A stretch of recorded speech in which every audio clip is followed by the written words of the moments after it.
Hi there.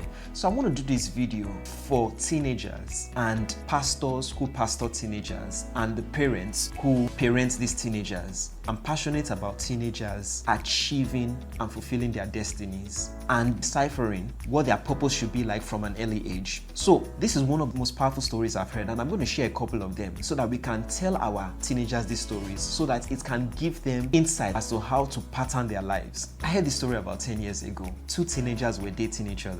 Of course, they were in secondary school. After a while, they started having sex, and every day the lady will go to the guy's house and they'll have sex. But first of all, he will entertain her with snacks. And then on this particular day, rather than entertain her with snacks, he entertained her with rice and 4 pieces of meat. And then she ate. And then of course, the next item on the agenda was of course to have sex. So they went into his room, and then lo and behold, she saw 3 of his friends, and she was shocked and said, "What are these 3 friends doing here?" And he said to her, "Didn't you eat 4 pieces of meat? 4 of us are going to have sex with you." And then they raped her. As they were raping her, they were filming it. And they said to her, "Now that we have raped you, you must come tomorrow. And when you're coming tomorrow, come with your friend. If you do not come with your friend, we will leak this video." And so guess what happened? The next day, she came with her friend. And then 4 of them, of course, raped the 2 ladies. And guess what they did? They made sure that the music in the house was very loud. And this is a true life story. I'm not fooling around.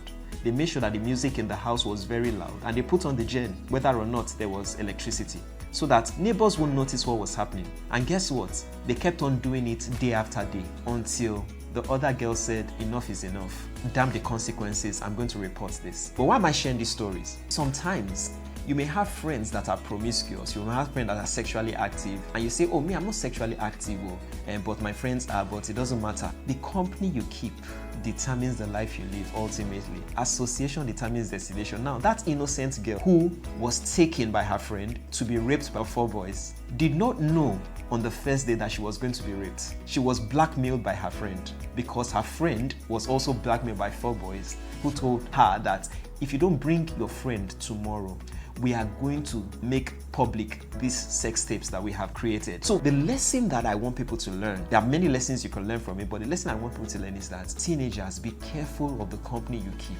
You never know what may go south. You never know what may go south, but please be careful of the company you keep.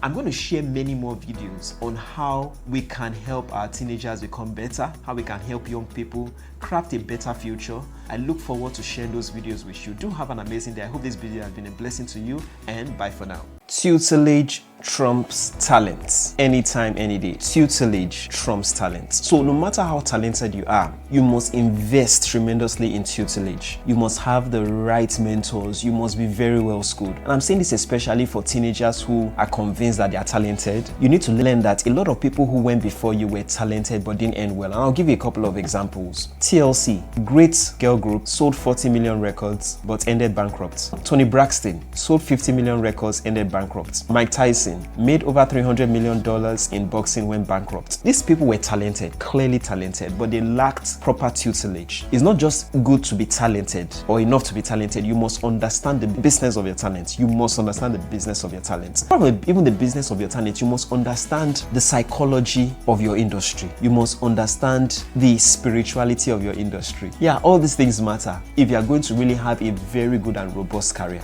If you look at people who were very successful in their industries, they were able to combine a lot of all these qualities. So it was not just that, oh, they were very talented. And I'll share a story with you, 2 stories. You know, Puff Daddy became arguably one of the most influential and prosperous music executives. I mean, of course, he's in jail now, awaiting trial sometime in May later this year. But he said that when he will start attending meetings as a music executive, at this time he has started his own label, Bad Boy. He says they'll be talking about the business of music, and some of the things they'll be talking about, he will have no clue whatsoever they're talking about. No clue whatsoever.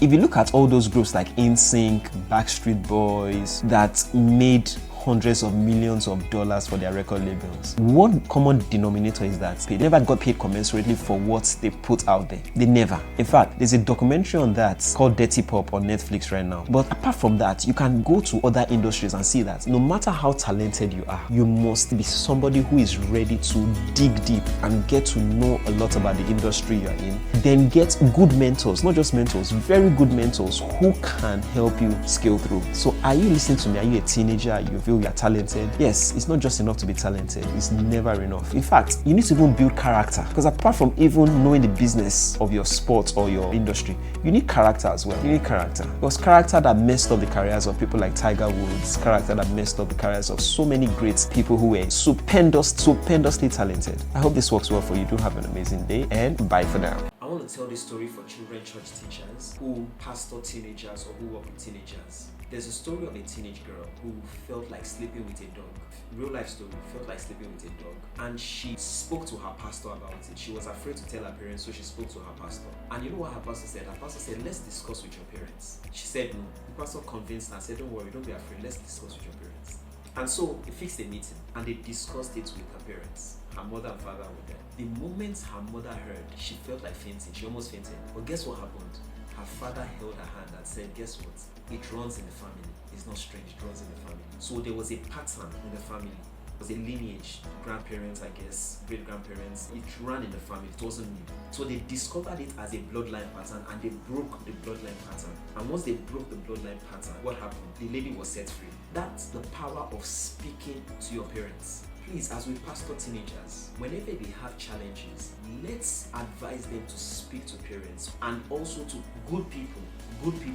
Look at what happened. That lady spoke to her pastor, and that was the game changer. Let them not die or confine their challenges to themselves. Let them speak out to people. Let them talk to people. Talk to people. And not just people, but the right people, especially parents. Because some of the things that our teenagers may be facing are challenges that their parents know about and could help them to solve. I hope this works well for every teenager and every pastor who pastors teenagers. God bless you. Do have an amazing day, and bye for now.